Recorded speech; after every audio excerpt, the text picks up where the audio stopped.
So in 2006, when we were running for the national elections, after we didn't end up in the national parliament, there was this huge debate which went on for like 6 months about maybe this is the time when we should instead be infiltrating the other political parties rather than having our own thing. We decided against it because actually we had many well-functioning clusters of people that worked well together and had a lot of fun.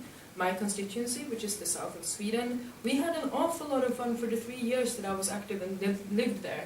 And we did, I think, some things that actually seriously improved the environment for us and for other people and brought attention to our political topics in that constituency. So there was no need really to disband the party at that point. We were already up and running, so to speak. The pirate parties all want a change, and this is what politics needs to be. Stranka Slovenije je nastala seveda zaradi vseh teh zadev, gibanj, kar se je pač teh vsebinskih stvari, ki se že potem v svetu dogajajo in je nekako reflektira to isto vsebinsko platformo piratskega gibanja. Zato teh 7 točk. Prva je seveda spoštovanje človekovih pravic, se pravi vseh človekovih pravic, ne samo na internetu.